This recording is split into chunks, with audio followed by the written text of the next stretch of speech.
Welcome to Call to Healing. We are two mental health practitioners on different parts of our professional journeys come together to have conversations our training left out. From cultural identity to white supremacy in our field, we're showing up despite it to spite it.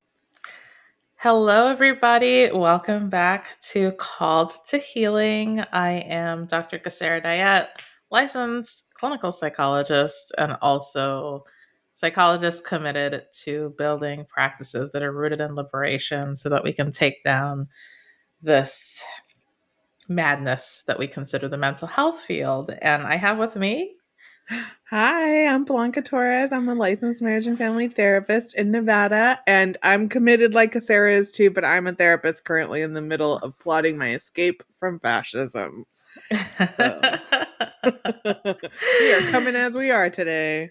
Yes. And as we usually do every single time. And as always, I want to acknowledge that we are settlers, occupiers on stolen land here in Turtle Island in our respective states. And we are constantly thinking about what liberation looks like in this hellscape that we are in. Whether for Indeed. ourselves personally or the people that we work with. And ironically, or maybe not so ironically, we're talking about money today. And we usually set the context for our episodes since we are typically releasing them slightly later than they're recorded. And right now, kind of aligning with this timing, we are in the middle of an ongoing government shutdown. Where maybe, according to current news reports, there is some end in sight. Obviously, it's been heavily politicized. And when you go to that orange head man's website, it says Democrats have shut down the government, which is just not an accurate way to put people fighting to make sure that we actually have our rights. And obviously, food benefits have been played with SNAP, and it's just disgusting. There's just no other way to put it. That we are willing to allow people to starve for this fascist nonsense. I can't think of words because it's just so insane. It's so insane. Pardon It the is. language. Yeah. Yeah. I mean, I feel like that's the only appropriate use of that word, right? Because I would never use that to describe someone going through a mental health crisis ever. So, like, what else Yes. can you call what's happening? It's certainly quite a time to be alive. And I don't know. It reminds me, there's this book called The Surviving Autocracy by Masha Gessen. And in that book, they discuss one of the ways autocracy, I guess, bubbles or maintains itself, whatever, is that they state lies so boldly that they just like become the truth people believe. And so it's objectively untrue that the Democrats are causing the shutdown, and yet they state it so loudly and so boldly that it's just somehow become the reality. It's just basically the distorted use of language. Um, but great book. If someone wants to check it out. Surviving Autocracy, Marsha Gessen. It's a non-binary author from Russia, I believe. Sorry, I didn't mean to cut you off twice. I You're apologize. you're Uh, good. but yeah, and just to be clear, like Blanca and I are not just like this party, that party. That's not like the way we think about the political system. We're just stating a series of facts about what is happening right now. Um, and it's important to be clear that like we interrogate everything that goes on, both parties, backroom dealings, all of these different things that have always been true in the functioning of how the government has worked in this country. So I want to state Yeah. that clearly as a part of this conversation. Yeah, Uh, don't walk away thinking we're Democrats or anything like that. If That's you offensive. you know. We're just outlining that we are critical thinkers about what happens in the world around us. So, with that said, it's kind of apropos that we're talking about money, because it's very much affected by what's happening right now in the system, but what has always been going on in the system. And we specifically wanted to focus on not only just the things that people don't understand about how money works with the business of therapy, but also um, how taboo it is in some to some degree to talk about what we're going to talk about today, because people often focus on, and we've said this in other episodes, what their own frustrations with what therapists are doing versus zooming out to sort of see the system that created the issue.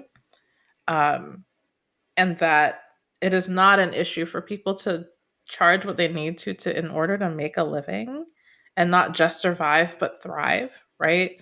But isn't it completely messed up that we also live in a world where that means that people can't access the care that they need, right? Like both of those things are true at the same time.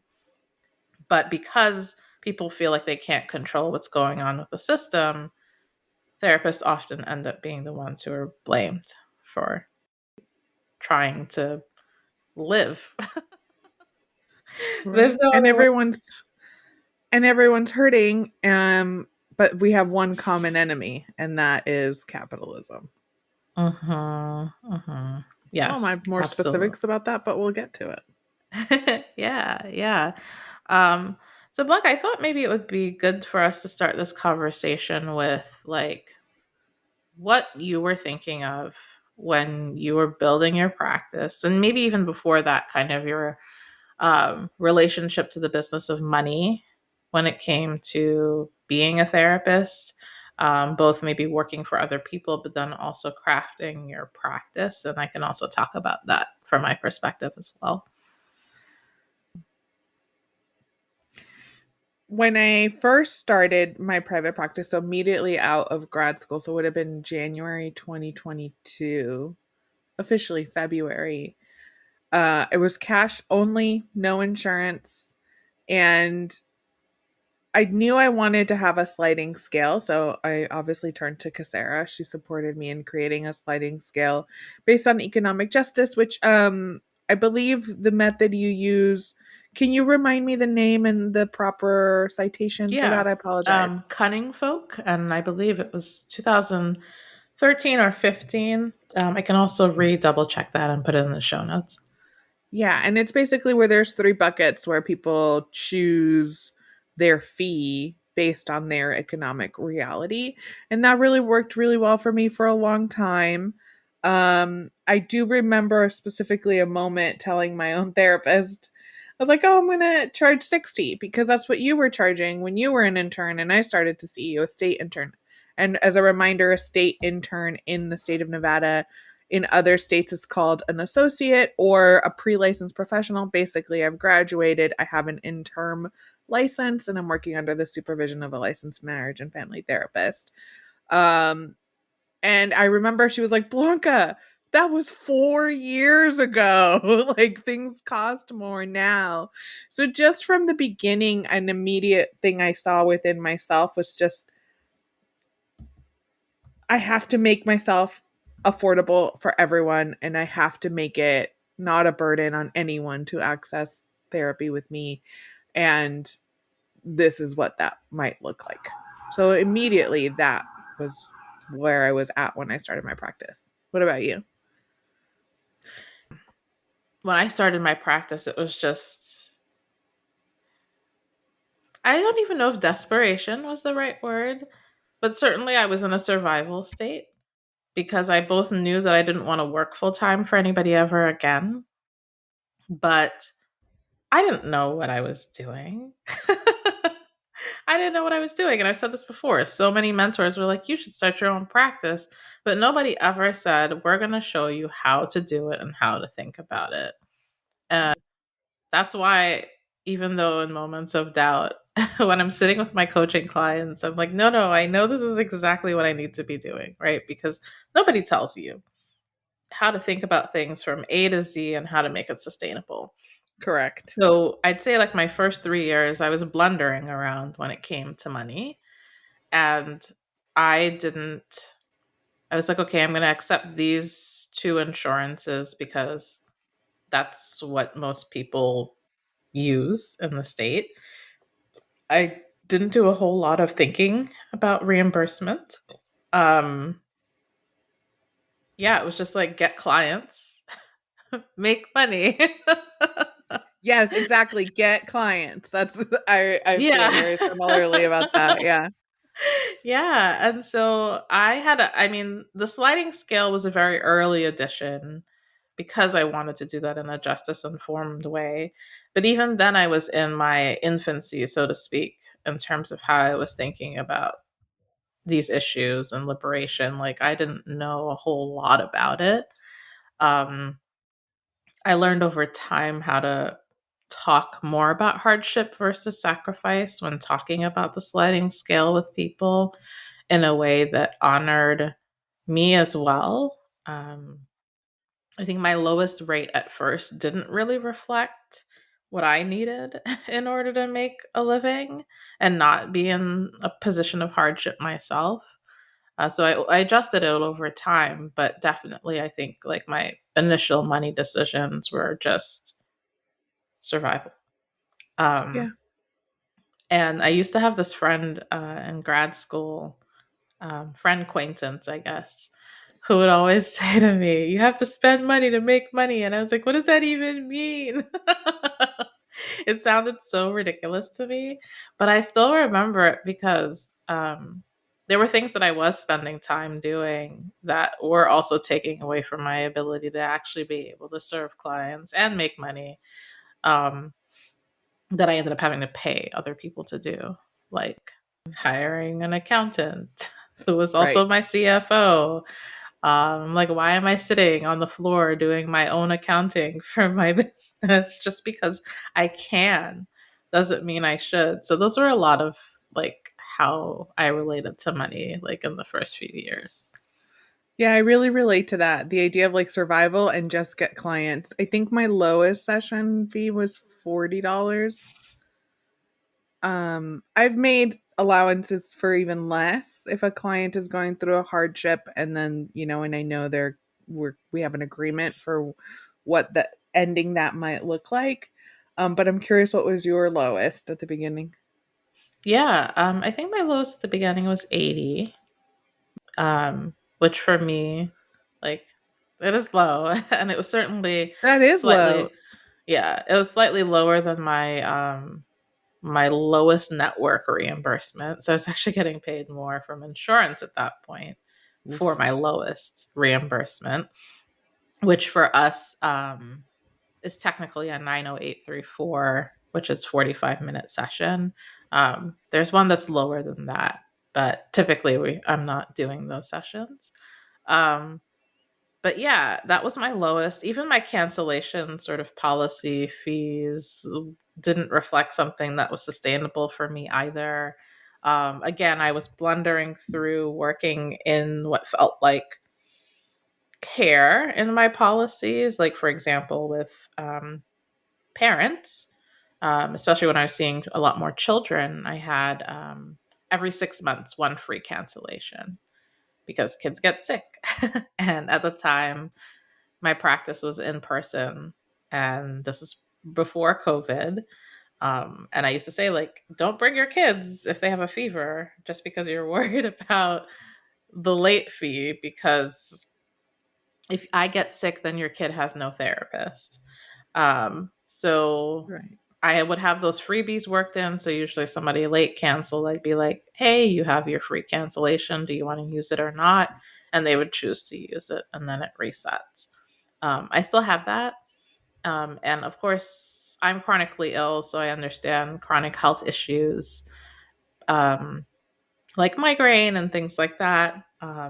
And I feel like I've gotten to the point where I can tell where someone isn't like abusing my flexibility with that. Like, Um, so similarly to you, I've made concessions in different circumstances. Or one of my money related traumas happened with my first therapist because he wouldn't give me just like a temporary low fee agreement while we were working out an insurance issue.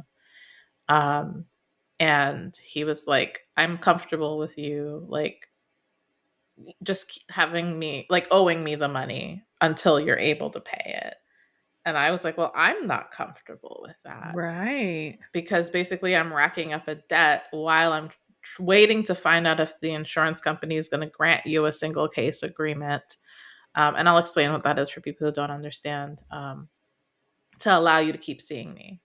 So what happened is my job, they changed the insurance that we had, and he was not in network with that new insurance company.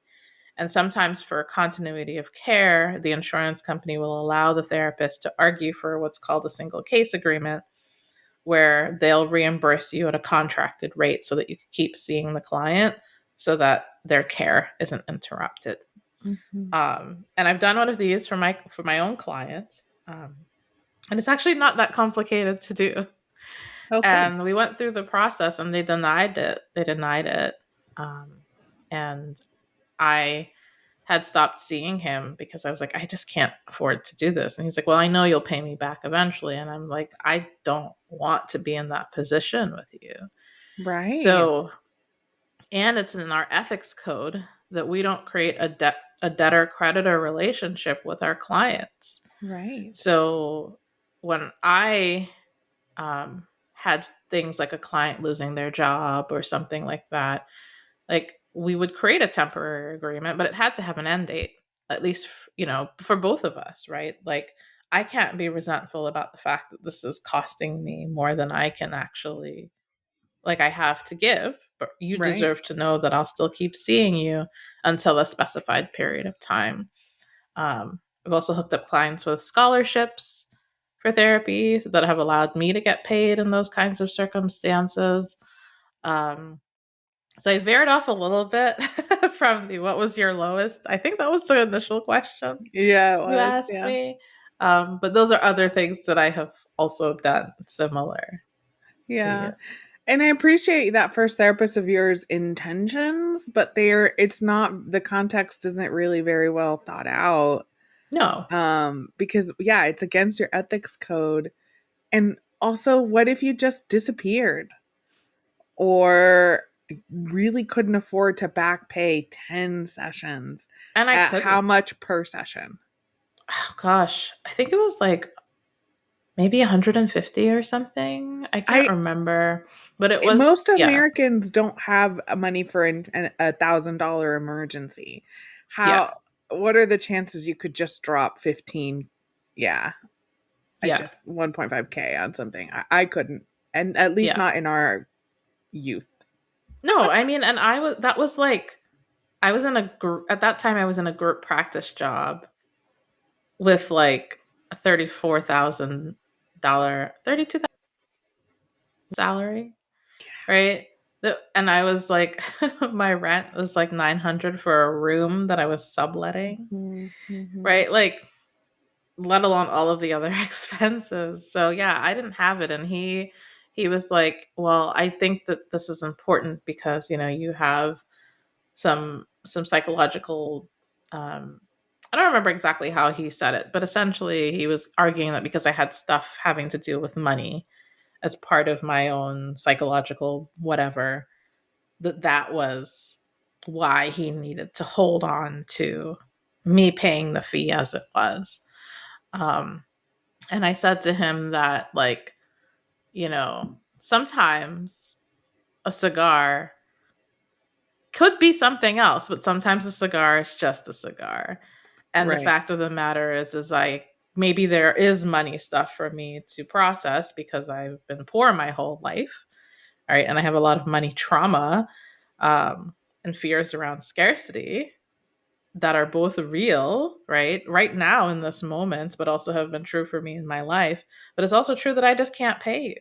Right. Right. right? This is not if she wanted to, she would kind of situation. Like, this is not Right, trauma holding you back. This is literal dollars in your bank account holding you back. right, right. And Yeah. so like I walked out and it was so hard. Like I felt like I don't know, maybe heartbroken was probably a good way to describe it. Because I had been in therapy with this therapist for like 2 years. But the way he handled the money thing was just awful. And I didn't want to repeat that with people in my business. I knew that as much. And so, does that mean I've had people who have had I have had people who've had to stop services as a result of financial concerns. Absolutely. But I really take a lot of care around how we handle that. And I typically try to offer to exhaust my options before we get to that point, like pursuing the single case agreement, for example. I was that all of that paperwork has to be done by me, Which you don't get paid but for. which you don't get paid for. But anyway, Mhm. um, yeah. So that all of those experiences color and shape how I've approached the money issue in my business. So I'm curious about just like we've talked about insurance, but we haven't really talked about the decisions we've made around taking it versus not. Um, and like, where are you at now with respect to that? I currently take insurance. I only take a couple through my private practice, but I take many of the major ones through an agency I contract with. But I started taking insurance. The reason I started taking insurance is I was working part time still at my office job and part time at my private practice, which was cash pay only, and it was doing well. That it was time to jump ship. But like Casera, I don't have wealthy parents. I don't have a spouse to fall back on. The entirety of my bills are exclusively entirely on me. And so I simply could not take the risk of jumping from a part-time job and a part-time private practice to a full-time private practice and just hoping the clients come in. So I had to make the choice to join an agency and take some insurance and fill my caseload that way. And that is how ultimately I was able to leave my other job and just be a full-time therapist. So really the decision for me was a financial one.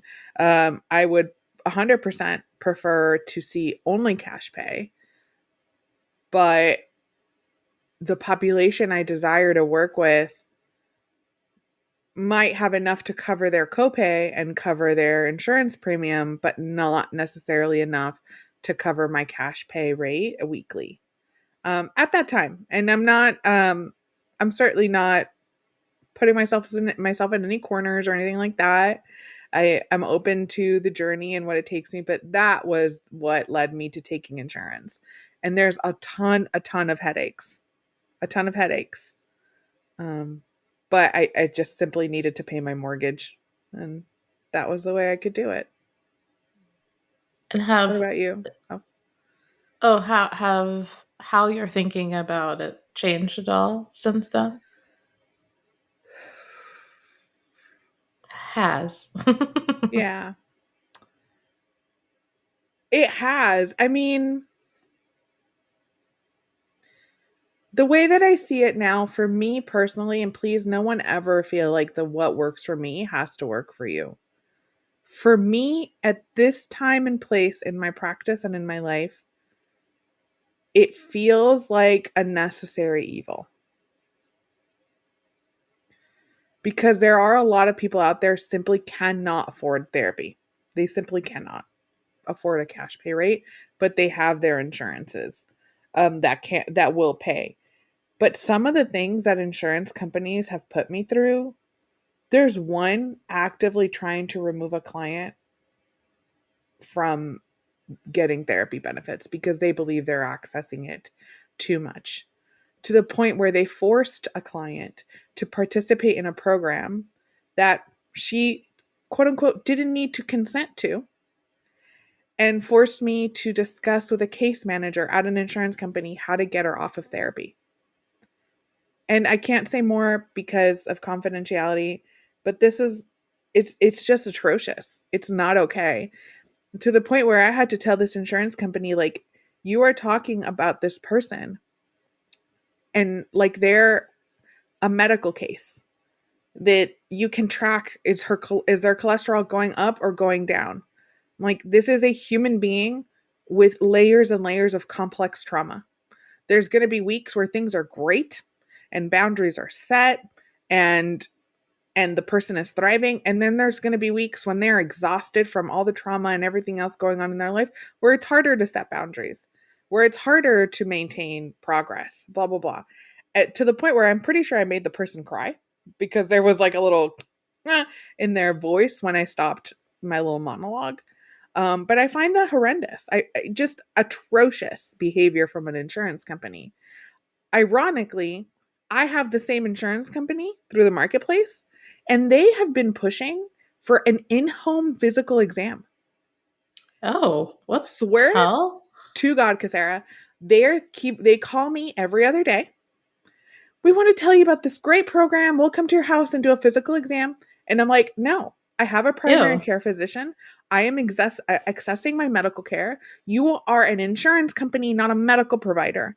You do not get to come in and do a medical assessment on me. This is why I see doctors. You are an Right. insurance company. Stay in your lane.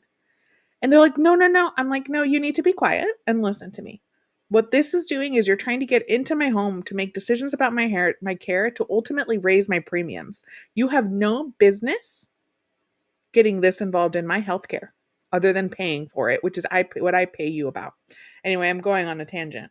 But what I'm saying is insurance companies are fucking horrific. And some people need to use your insurance to access care. Mhm. And I also just want to really, I've noticed like within the therapy field there's tension. There's people who judge people who don't take insurance, and there's people who judge people who do take insurance. And I really don't think that's fair because there's enough out there for all of us, and we all get to decide what and how, what makes sense to run our practices. For me right now, this makes sense to run my practice. Will that be the case in 2 years or 5 or fuck 6 months? I don't know. I don't know. And I'm willing to like make changes if I need to, but as of right now, like that's where I'm at. Um they are horrendous, and Yes. Yes. I And got to do you what know I got to do. the judgment thing is so interesting to me because it's really not considered like consistent with liberation, Right. right? Like if we're really thinking about it, why are you doing that? Right? Like why are you doing that? It almost like feels very similar to me as the like divestment from licensure conversation, Mhm. right? Mhm. Where there's like a judgment sometimes from the folks who have divested to the people who have not, and vice versa, right? Where they're the people who have not, who are like, well, they're not really, if they're not licensed, then they're not, you know, all of the stuff that I find to just be like, just distracting from our ability to unify around the fights that we actually need to be able to. Yeah. So that's just like a parenthetical comment to the judgment piece that I think is important here. Um, but to go back, um, I didn't have any deep thoughts about taking it other than like, these are the ones I know people are going to be looking for me who used to see me at this other practice. Um, I wasn't actively recruiting them. They found me, and I just knew they were going to be using insurance. That Mhm. was literally it. Mhm. Um, However, the more I dealt with insurance, the more personal my feelings became about it. because I just like, so we get these, so here's the tea, y'all, in case you don't know. We get these reimbursement schedules, these fee schedules that tell us how much the insurance company is going to pay us for different codes, different billing codes of Mm-hmm. services. And we are legally required to not disclose what those rates are. So when I have this conversation, I always say, I'm not going to tell you any real numbers, but I am going to give you a very real picture with some fake numbers. So, if hypothetically speaking, my out of pocket rate is $250 an hour, I maybe see $80 of the $250 for the session, my 45-minute session, or maybe $115 for my 60-minute session. Now, if these numbers approximate real reimbursement rates, that's totally unintentional because I'm just picking arbitrary numbers. FYI, insurance companies, if you're listening in. But that's a pretty good estimate of a gap that we would see for our Right. services. Right. And we've talked about this before. We understand that these numbers that we're working with are still much higher than most minimum wage, right? And we already feel that minimum wage is criminal as a system. Okay. So I just want to put that there as we Right. have this conversation because we've acknowledged that in another episode as well. But we have so many other expenses to take into account on the money that we make. We have taxes that we Mm. have to pay, 30%, okay, on the money that we make. We have the overhead for our businesses, which is less if you don't have an office, but you still have to pay. If you're doing an electronic medical record of some kind, you're usually paying for Which that are software. required by most ethics boards now. I do believe Yes. most ethics boards are moving to you have to have electronic medical records, and that's not a PDF on your computer. That is an Mm-hmm. electronic health record system like Simple Practice, Therapy Notes, etc. That can Yep. cost upwards of $100 a month Mm-hmm. for one that you Mm-hmm. need that has everything you need. Yes. And many of those platforms are innovating. They're continuing to add more features as therapists request them and ask for them. Obviously, those things cost money. The people who are running those businesses have to get paid as well. And so we've seen how much our software is costing us go up as well. In And can addition I to add that, on you, mm-hmm, oh, yeah, go ahead. software for accounting services, Mm-hmm. Yes. QuickBooks, etc. QuickBooks, yep, or what you pay your accountant in my case. Yep. Who's also my CFO. We also have our um, CEUs, so continuing education that we have to maintain for our licensure. Those cost money, or any conferences that we attend may cost money, or travel to conferences that we attend to just Which is continue to get more thousands, education. yeah, which can be thousands of dollars a year, even if you're not traveling. Mm-hmm. Even if Mm-hmm. you're not traveling, even if you're doing a training that's fully online, it's still upwards of $15 to $2,000 for only a fraction of the community or the continuing education hours you need. Exactly. And it may not even cover all the topics that you need because we have certain areas that we have to get credits for. And I forgot somewhere in there because I had a list in my mind of the different expenses, but you can sort of get a picture now of what actually happens with that money. And we still have to pay ourselves so that we can also pay our bills and put food on the table. Mm-hmm. And um, unlike Blanca, um, I'm currently in a partnered situation where I am receiving some support from my partner. However, I always operate after some relationship trauma. You'll get a little bit of personal information about me of a long-term relationship where I was in, where I was taking care of all of the finances. That really left me in like just financial shambles, because I was the primary breadwinner, and so I always operate as if I have to 100% be able to take care of myself. I don't care if I'm with anybody else or not. I need to know that the money that I'm bringing in can take care of me without another person, especially because I have health issues and all of these other things. So um, I operate my business as if I am single. That is the way I operate my business. And I think it's just really important to consider also like the different places where we are as well. Obviously, there's different financial considerations, but where I am, Boston is really freaking expensive. Um, like the possibility of owning a home is just like non-existent. Um, so I just want you to think about the listener. If you're not a therapist, like I'm really painting this picture for those of you who don't understand sort of the economic realities of like what actually goes into a therapist considering how they price their services. Because this Right. just isn't about wanting to be balling out of control. Right? It's so many things. And to some degree, insurance can be a necessary evil.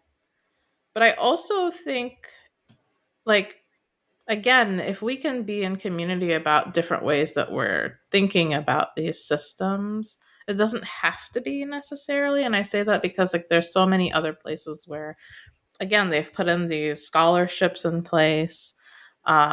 Some folks use a Robin Hood model, as we sort of call it, which I do as well.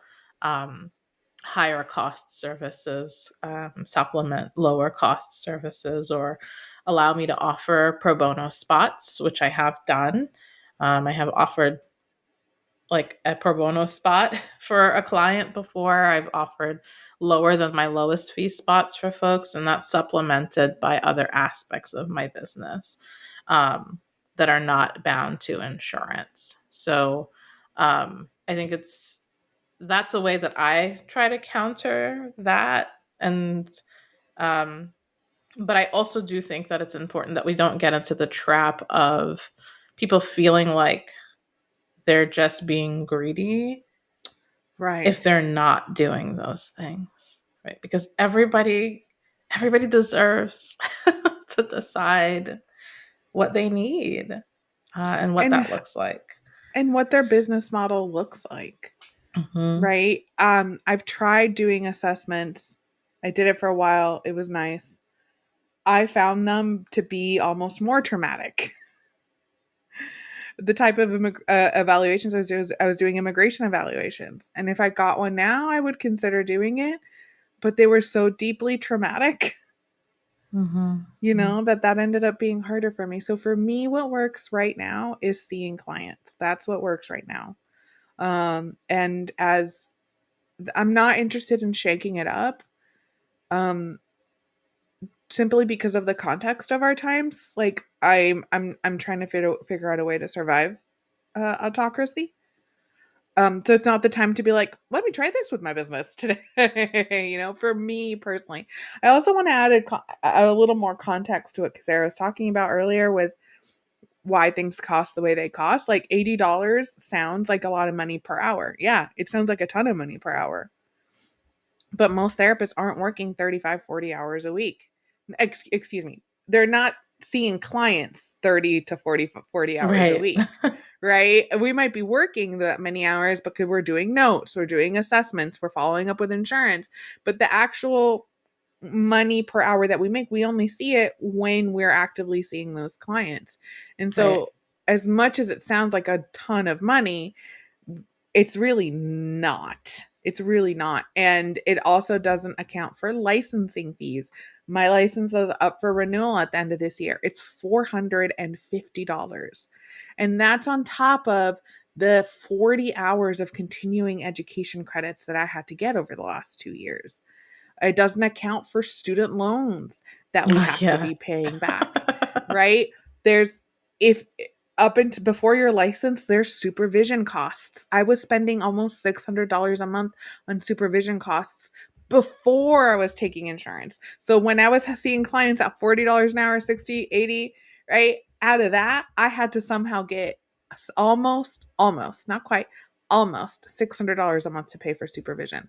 Then, if you are taking insurance independently to get on insurance panels, that's over $1,000, depending on how many panels you want to be on, right? Then, unless you're doing the billing yourself, which is an entire specialty that you can and should get trained on if you're going to be a biller, if you're hiring a biller, that's an added cost. So either you're teaching yourself billing and you're spending countless amount of time submitting claims, following up on claims, fighting about claims. If you're not doing that, you're paying someone to do that for you, right? And then there's the things Cassara and I don't have to worry about right now, like rent. The last place I rented was percentage based. The more money I made, the more money she made, right? So it's not like I was seeing all these clients and making all this money. Nope, it just my rent cost increased. It also Felt doesn't so account. illegal. I know. I know. But it's so common. It was such a cute office too. I miss it. Then there's like other things that you don't think about, like internet. We have to have solid internet. I cannot risk my internet going in and out.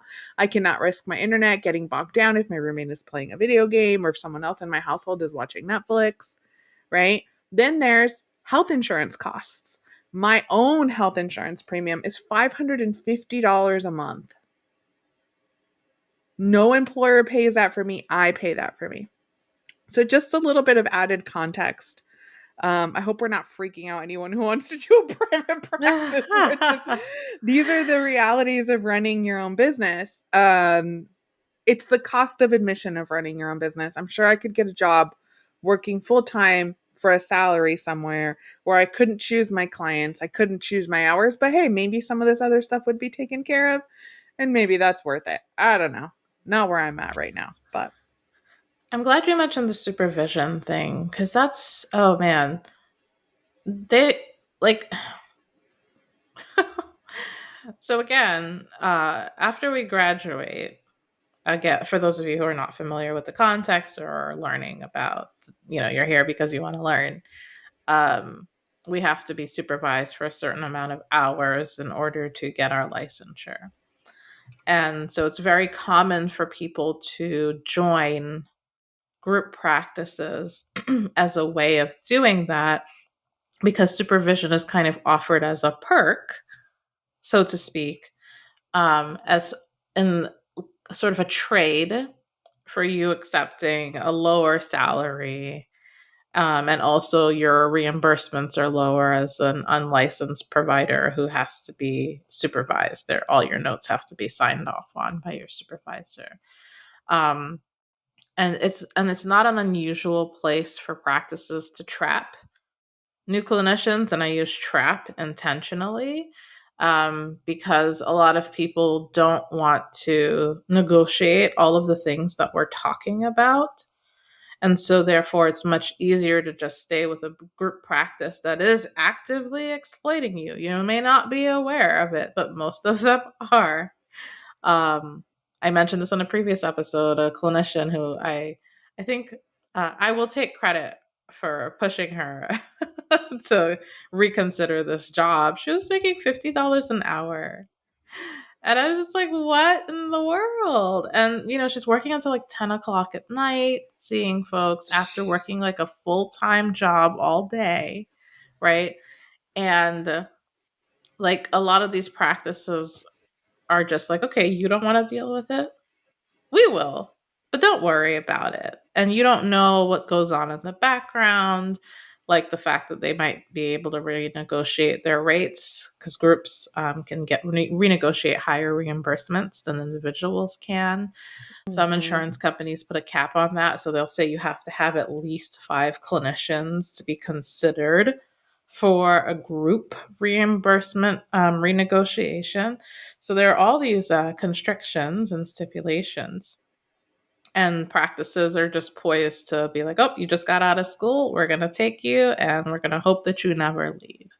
But then people really burn out in those kinds of settings. And two of my coaching clients are exactly in that position. They are wanting out of their agencies because they're burnt out and totally exploited. Um, and they're barely making ends meet, Mm-hmm. right?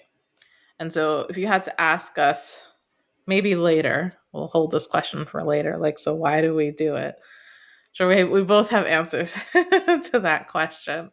Um, but I wanted to talk, Blanca, a little bit about, you kind of touched on this, like the tension between the need to make a living and what feels accessible and sustainable, um, not just for your clients, but for you. Like, how do you negotiate that dilemma in your mind? Oh, you couldn't have gone with something easier.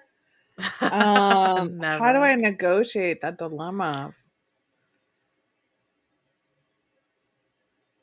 I mean, I think, well, one, I think it just takes time. I didn't get into this line of work to be a millionaire. I also didn't get into this line of work to starve or not have what I need. There's also a reality that in order to do this job well, I have to take care of myself. And that looks like not working 40 hours a week. I mean, client hours, right? Like that. Oh my God. Um, I think where I've landed is that, oh God, I don't know. It's so nuanced. So please, please, please forgive me for whatever nuance might be missing from what I'm about to say. We're all existing under capitalism, and we all have to negotiate what we want versus what we need and what we want to prioritize, right? And folks who maybe want to see me, who don't have insurance, who pay my cash pay rate, they have, this is a necessity for them, and they work it into their budget. They just do, you know? And whether that's a $10 copay or $120 cash rate or more or whatever, people figure it out, right? Like my own therapist is cash pay only. Her fee is up there, 150. Yeah, but I've negotiated away in my budget to pay it, and she deserves it, right? She's earned that money. Um so I guess imperfectly that's how I've negotiated it, is that if people have the ability to prioritize it, they will. And if they can't, well, that's why I take Medicaid. And that's why I take the plans that are most commonly taken in where I live by working class people, you know? So does that answer your question? I mean, it's your answer. It's your answer. I think for me, this has looked like a lot of different things over the years. Um, because sustainable negotiation also means what I can physically do. Um, if I'm sitting there with you feeling like, oh my God, I don't want to be here right now because I feel like I'm worried about making ends meet, that's not good for you, right? Mm-hmm. I have to feel good. I have to feel good. So this has become kind of an open dialogue conversation with clients when money issues come up. It's also a background conversation that I'm constantly having with myself. And I also talk with clinicians about being mindful of their spots and how they fill them. Because Mhm. that might mean, like, for example, maybe you can offer one pro bono spot and that's all you can offer, and that's okay. Which I Maybe do, for the record. yeah. Maybe you can offer one low fee spot that's lower than your typical rate when somebody's in an emerging situation, Mhm. right? Maybe you can offer two. This just all depends. You do have to know what's going on with your money, though, in order to be able to make these decisions. And so, financial literacy and increasing your financial literacy is really important if Mhm. you're going to do this. And I say that because, yeah, I hired an accountant, but my accountant also had made, and they're not my accountant anymore, a huge mistake with my taxes, that I didn't catch. And it cost me a lot of money. And then I was watching all my paperwork like a hawk after that. And I did catch errors the following year.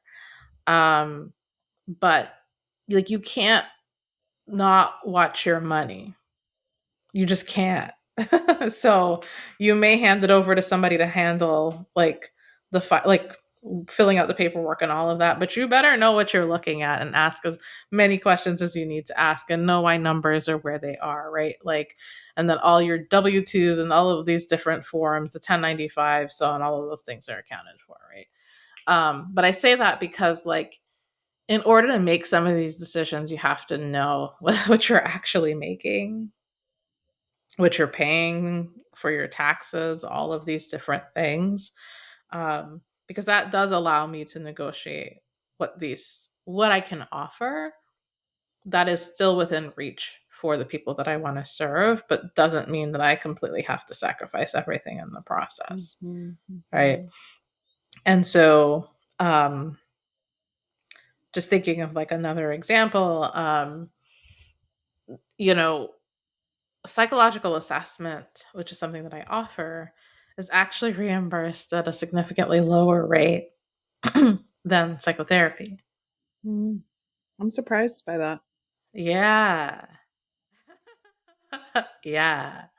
So, those of you who need assessments and are wondering why these wait lists are so damn long, right? It's because more and more people are dropping out of offering assessments because they just, like, the amount of labor is not commensurate with the reimbursement.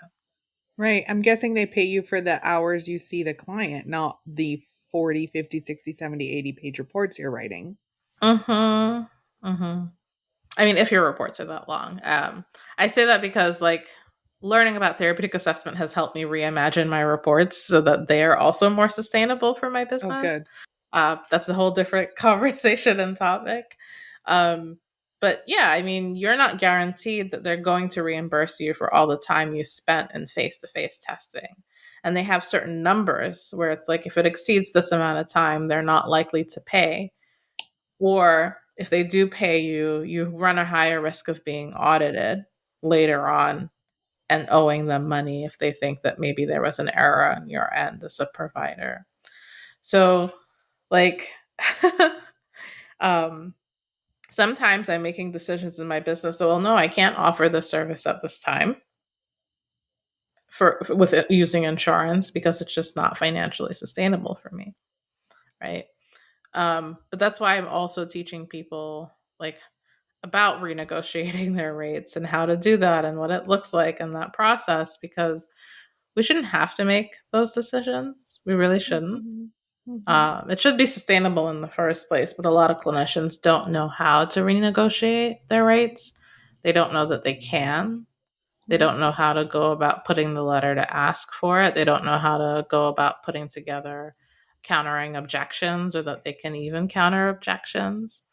There's Right. so many of these things that go into the business part that, um, for me, is worth putting in the effort to make sure that I'm offering a service that is sustainable financially for me, but also still remains accessible to the people that I work with. But it also has meant cutting down on my therapy offerings um, Mm.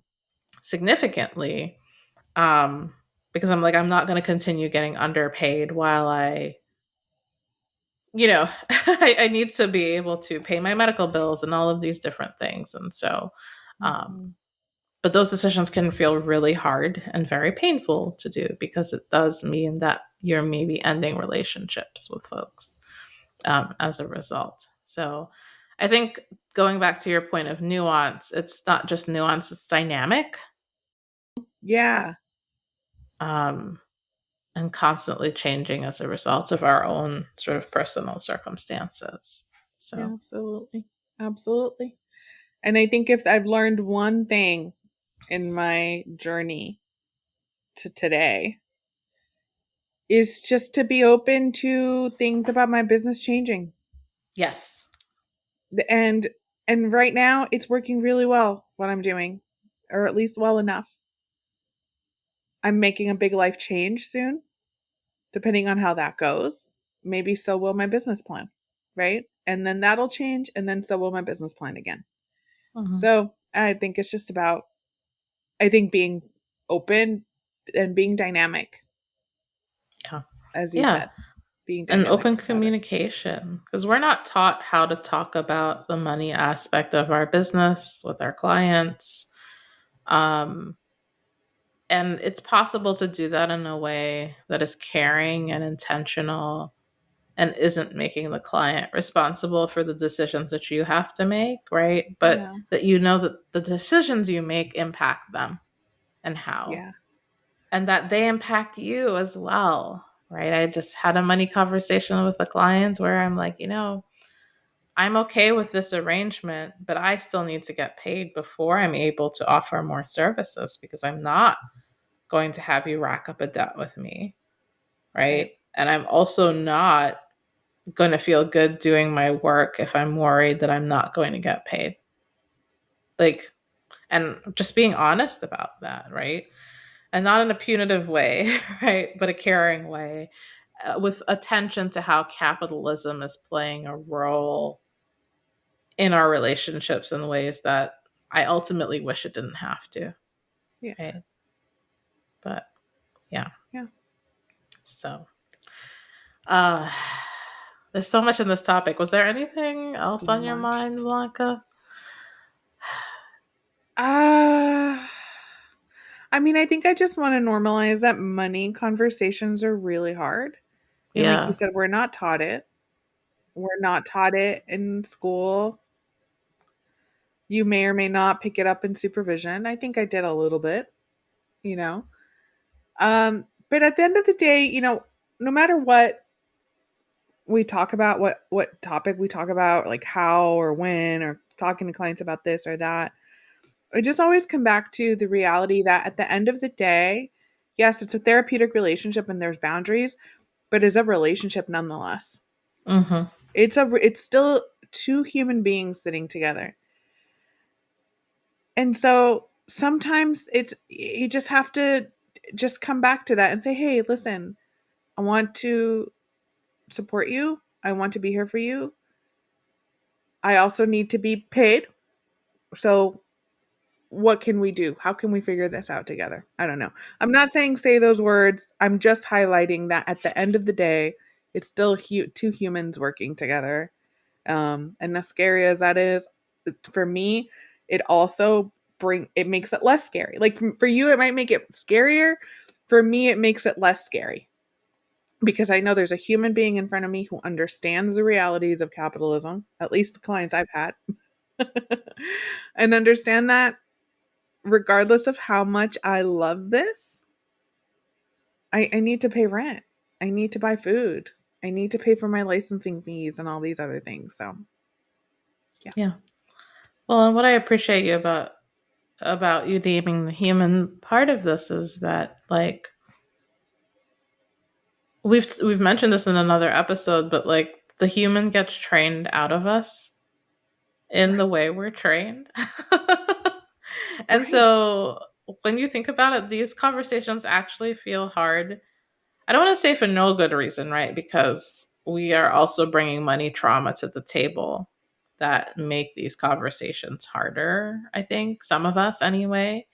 But I do think that there's an aspect to which, because that goes unaddressed in our training, we're not adequately prepared to have these conversations in a liberatory way Mm, that balances the awareness that like we can't escape the influence of capitalism on our businesses, but we could try to be as anti-capitalist as we could possibly be. right. And what does that mean? And what does that look like? And I think, we've talked about some of the models and the ways that we approach this, and it is not perfect, right?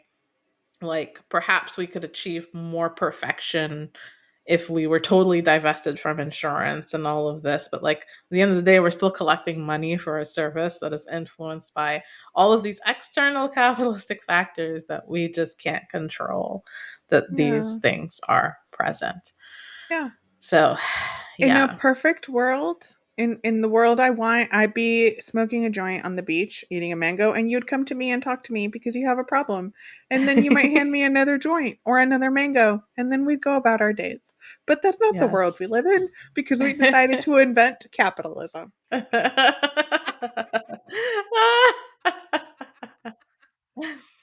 In my perfect world, Blanca, and some people are doing this, which I love, and maybe I'll get there. I would play video games with my clients, Oh, you and can absolutely. I think you should look into yeah. how to do that. I know people are doing it. I know there are like game therapy groups and things like that, but yeah, I'm getting there.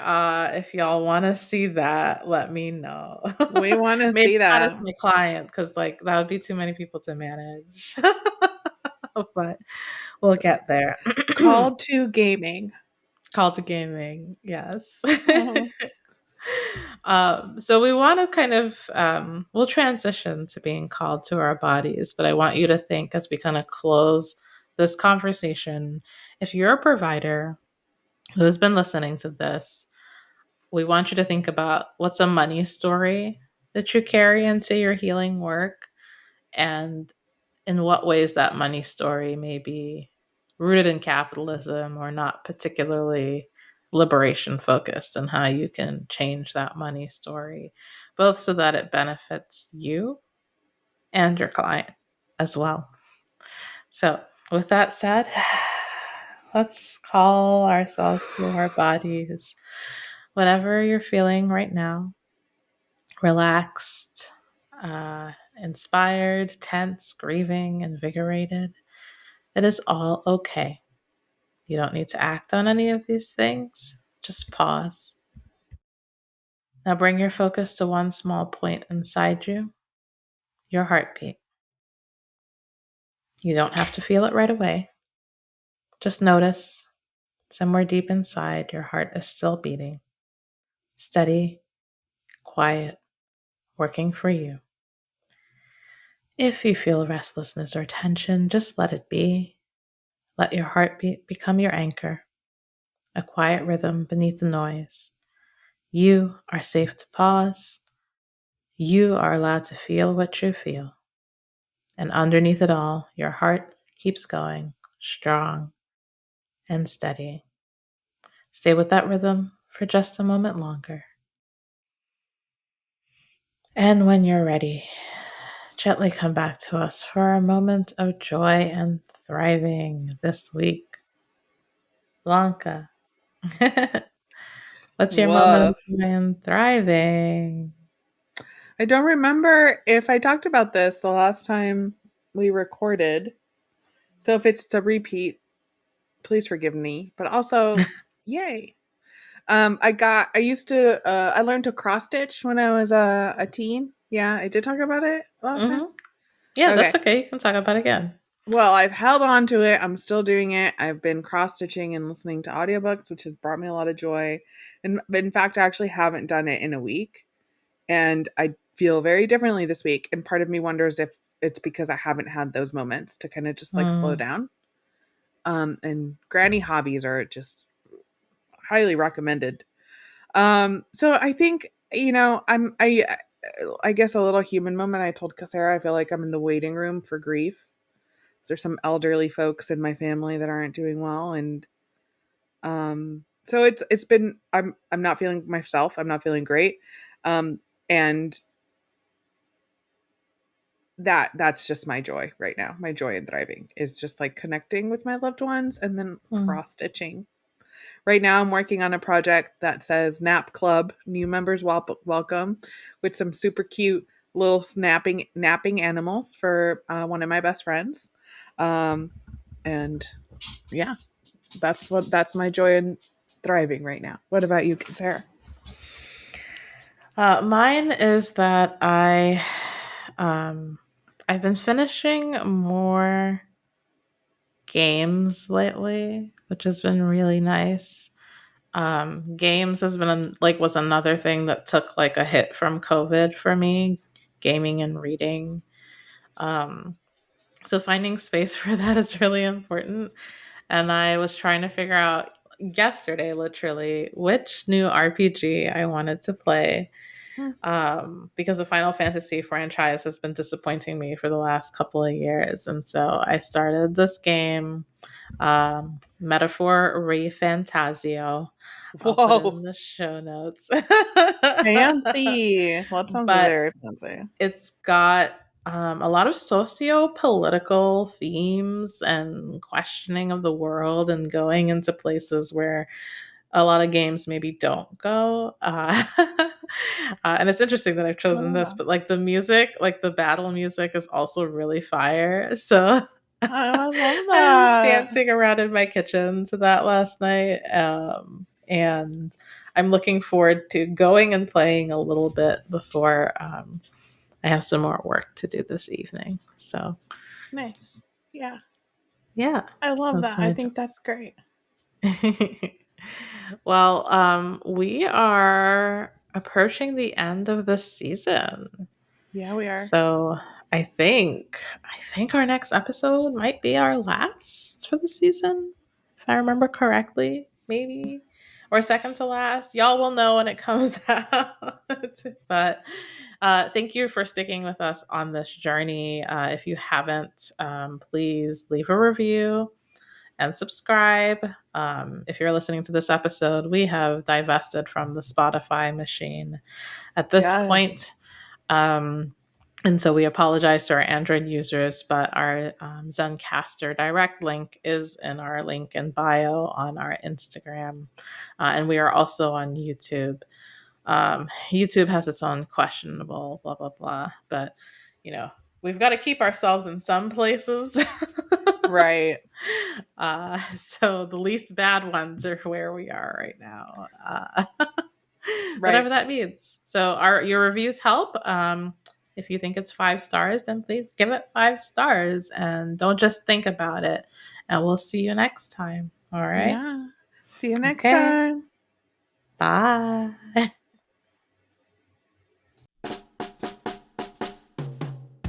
Thank you for joining us on our journey. You can find us wherever you listen to your favorite podcasts. Please leave us a review and subscribe.